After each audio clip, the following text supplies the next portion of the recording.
Wrapping it up. What they have done out here in less than 3 or 4 hours, this body of ground during the time that I was farming with my daddy would have taken over a week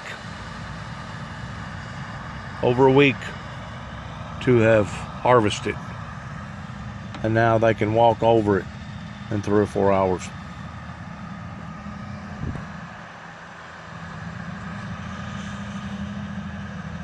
Of course, they pay for that performance too. Instead of a combine costing $10 or $12, $15, $22,000, now a combine costs, I guess, some of them up to $500,000. But they're finishing up and they're harvesting this field here. You see the lights out there. And of course you look at the moon. I don't know if that's harvest moon or not. I haven't looked at the calendar to keep up with it. But if it's not, we're right here at harvest moon.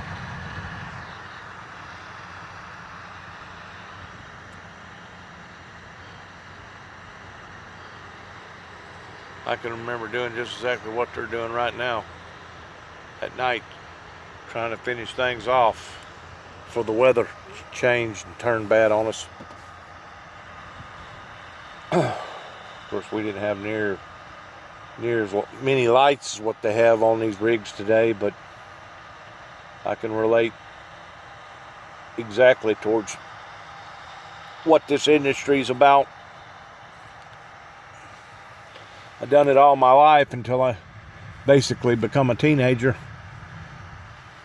Along about 17 or 18, I got away from it and started doing other things other than farming.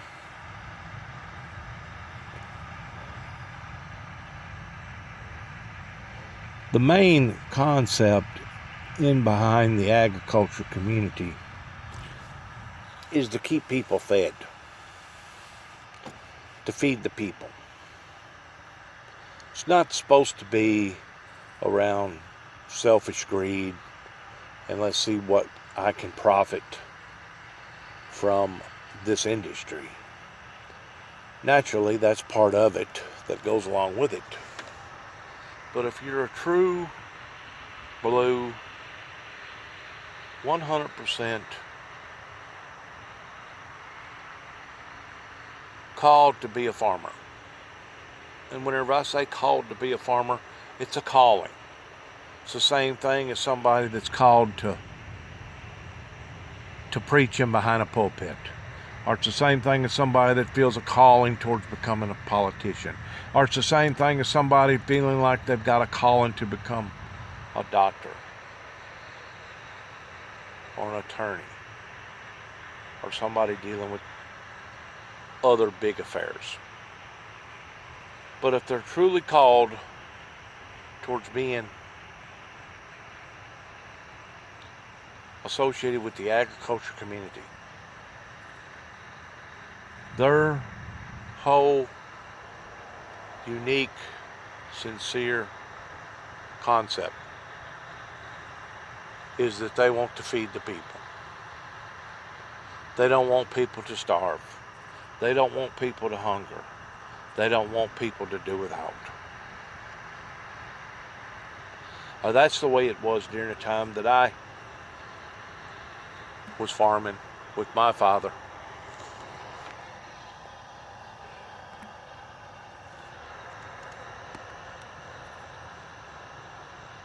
About 35, 40 years ago or more.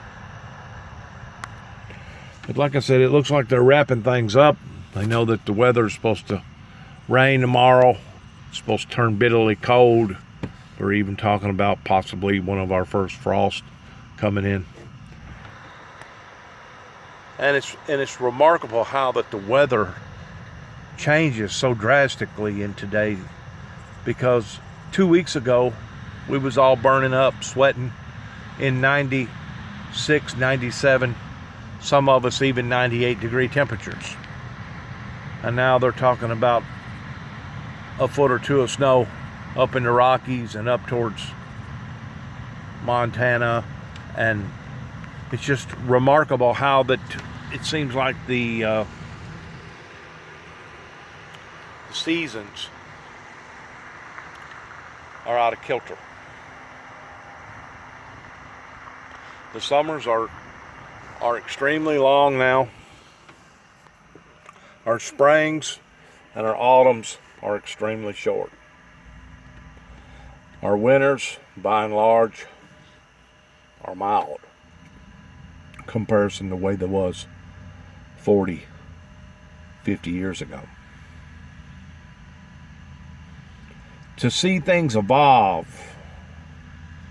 on this magnitude pertaining to the environment, the sun, the earth, the temperature of the oceans is absolutely mind-boggling if you've got any age at all on you towards seeing how things used to be versus how things are today. He's bringing a load of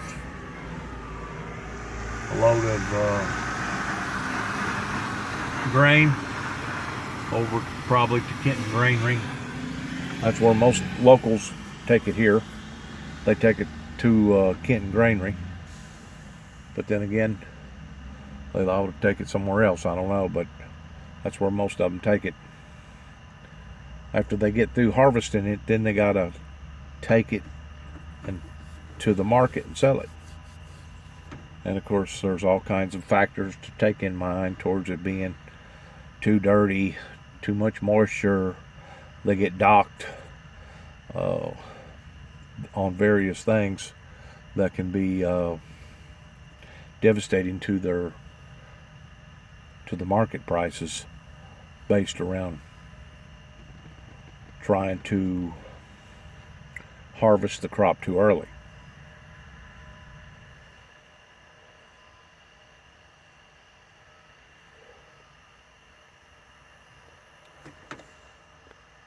One may ask, Dennis, do you miss farming? The biggest thing that I miss around the agriculture community today would be dealing with livestock.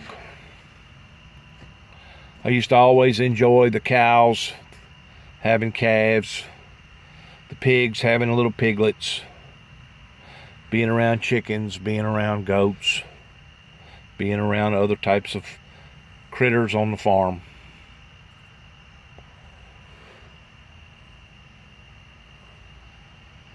So in a sense, I do miss that part of it.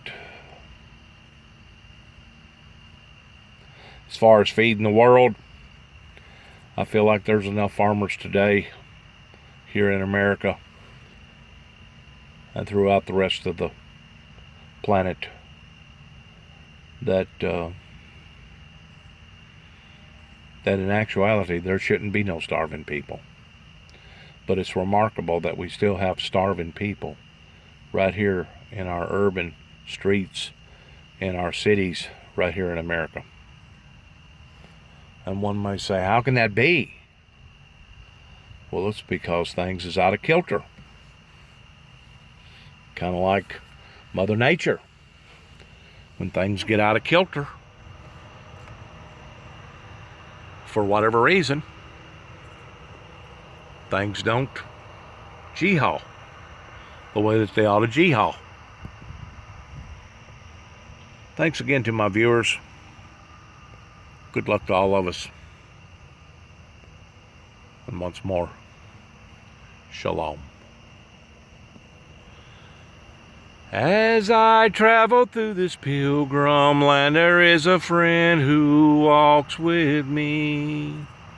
As I kneel in prayer, I hope to meet you there. Precious Jesus, hold my hand.